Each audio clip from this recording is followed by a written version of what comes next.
Hello people, I am Sky Demolisher and welcome back for another From the Collection Fridays, a series where I take things from my collection and show it to you, my viewers.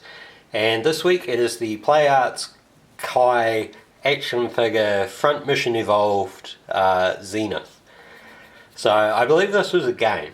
I think vaguely that I played it for a short time on the Xbox 360. I'm pretty sure that's where it came from. I don't honestly remember how I got this figure or the one that will be in next week, which is Zephyr. But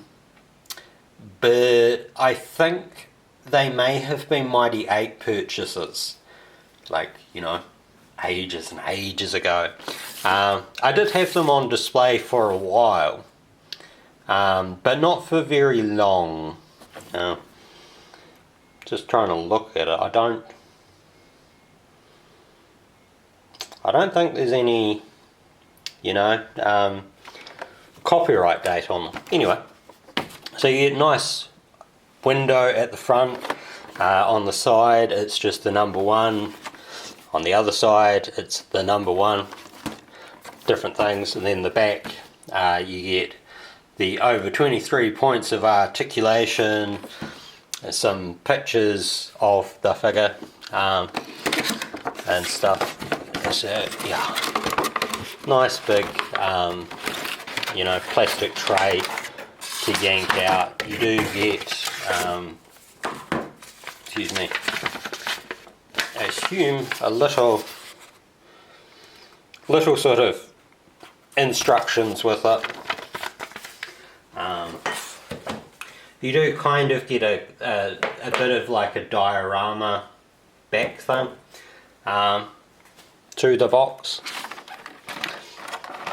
But they come with, the good old, like, I'm just going to say it's like a Japanese thing that they nicely have these sort of display things. So, yank the figure out, and then of course you got the parts, so the backpack that you just push into place. If I get the right parts of the back end, I have to be careful with this because it's, whoops, we've got an oops, didn't break it though. Yeah, it's been a while, so the back thing is, it's just there. I'll leave it off actually, just for the hell of it. But you do see there's, rotation there. I don't think any of the other parts on the backpack rotate, but it is, nicely detailed. If I put my hand there, zoom out fully, but like they didn't skimp on the details. You get spare hands. I won't do both of the hands, but open hands for both sides. You get this rocket piece, or what I assume is like a rocket piece, like a javelin thing. Again, nicely detailed, because like that's going to connect to the arm or the shoulder, whatever, and all of that would basically be hidden. And then you get the like an assault rifle thing there. Now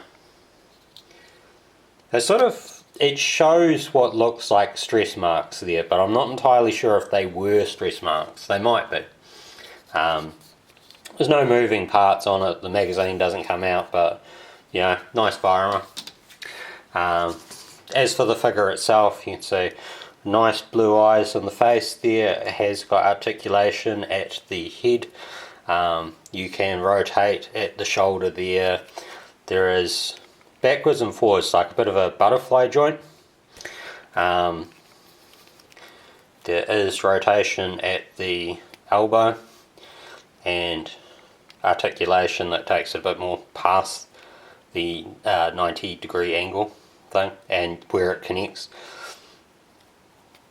I believe the hands, yep, rotate. So it comes with like the closed fists and then the open hands that you can use with the guns. There is like 90-degree bend at the knee. There is articulation at the foot, so there's a bit of an up and down, and there's rotation. I don't think there's any rotation at the knee joint. There is rotation at that hip, and the hip can go out that far. Obviously, you know, robotic suit things, they're not going to be too, you know, too sort of articulated, but you can see all the lovely details of the figure, and there is waist articulation there as well. So yeah, that's the back side of your figure. And I think vaguely, I actually picked this stuff up as like a clearance figure. There are mounting points at the top here, so you could mount, say, that on the shoulder if you wanted to. I don't think it fits too well, but I'm pretty sure with Zephyr he came with like extra armament parts that could be put into similar ports to that. You know, these ones definitely have like the handle thing, so you need to be a bit more careful of it. But you know, it's a nice looking figure. Stands, I would say, probably 5 inches tall. You know, like, it's bigger than a 3 3/4 Star Wars figure, I know that. But I think it's smaller than a 6-inch figure, so I'm guessing that it's around the 5-inch range. But yeah, very nice figure. It's just kind of sad that I've had to have them packed away for so long. I say they're robots, I assume they don't really have a gender. So yeah, but all around very nice. I love the like all the details on it. I love the colour of it, sort of thing. Like, I don't know if the camera really picks it up, but it has got this sort of nice reflective blue-grey to it. So you know, it's a cool looking thing. I think after so long though, you know, you've got this sort of, I wouldn't say it's rubberized plastic, but it's sort of similar. Like, it's quite a solid plastic going into sort of a softer, more rubbery plastic. So, you know, like, the joint works and it stands well with, you know, it in there, but I think it's one of those things you sort of want to put it in and leave it in, sort of thing. You don't want to have to pull it out too many times, because it will eventually stretch the hole and then it becomes loose. And yeah, so I hope you've enjoyed this, and next week we will look into Zephyr. So take care of yourselves. Bye.